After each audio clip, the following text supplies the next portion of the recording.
I didn't know that you guys were going to join here with me today. I have a little story that I would like to share with you. It's about a cat, a mouse, and a five-legged rhino. What you want? So one day the cat was making a birthday cake and he really needed some sugar. So he goes to the dog's house to ask him for some sugar. It's kind of like the Three Little Pigs, but it's a little twist. So he goes to the dog's house for some sugar, and the dog says, "I don't have enough sugar to give you for your cake." And then the dog got the idea to make some cupcakes, so he needed some sugar too.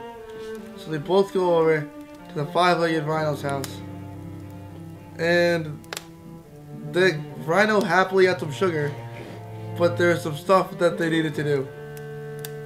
First, the cat and dog had to fight to the death. It ended up going on for like 3 to 4 hours. So the five-legged rhino got kind of bored after a while and decided to tie. He gave them both their sugar. The dog made his cupcakes. The cat made his cake.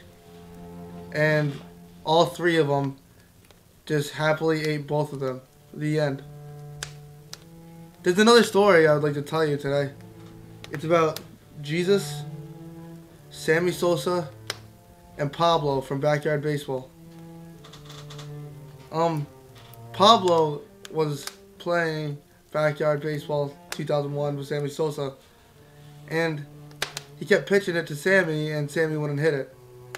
Then Jesus gave Sammy Sosa some powers, aka steroids.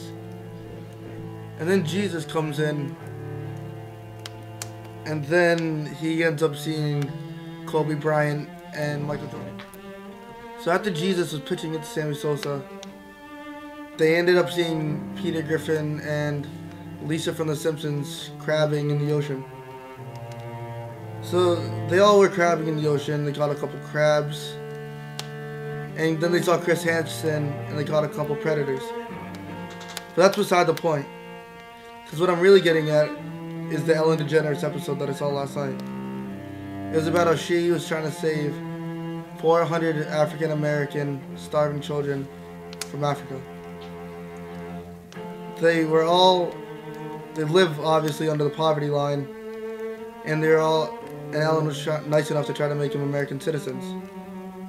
But since there's too many of them, they thought America would just go bigger in debt and our economy would suck even more than it does. So then Barack Obama comes into the whole thing and gets interrupted by playing a game of basketball with O.J. Simpson. Then O.J. Simpson sees his wife, kills her, and then they go over to Michael Vick's house. There's a whole dog situation. And then they see the Penn State coach raping a little kid. But after all this, they just go hang out with Ronald McDonald and eat a couple cheeseburgers. But where this story is heading, you might get a little confused. But I'm really talking about bringing the troops home from Iraq. See, they've been in there for at least 10 years now. And I think the war is getting unnecessary. It's George Bush's fault that they went in there in the first place. So if it wasn't for George Bush getting unelected of president, well, his actually terms were over. He only gets 2 terms. Presidency lasts 4 terms. It works out if you do the math with it. And then, ever since Obama came in, the Gulf of Mexico became all shitty.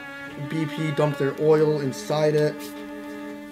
And then, every Wednesday became a new South Park episode. There's South Park episodes about Kenny becoming poor. South Park episodes about the human centipede.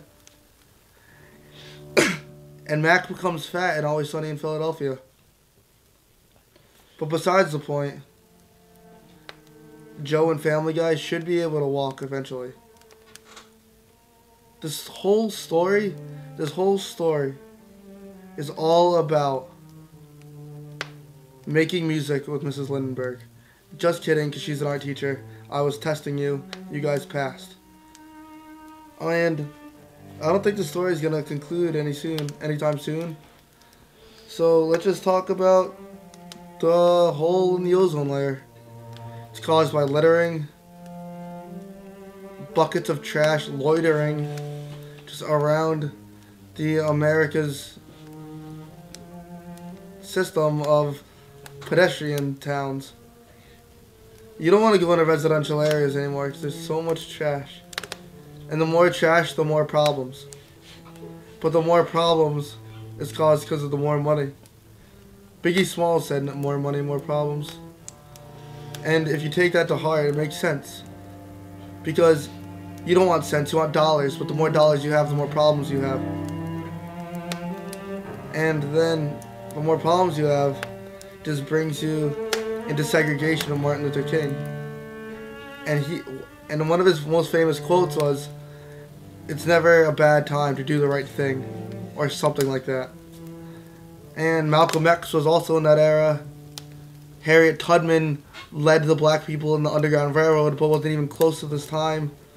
And then one time, this ends up leading to my story about me hiking in Maine when I was like 7 years old. I was hiking up this big mountain. It took like hours. I was so thirsty when I got to the top. So we ended up hiking. We ate sandwiches when we got up there. Possibly peanut butter and jelly. And when we got back down, something tremendous happened. Now join us next week for Teddy's Story Time.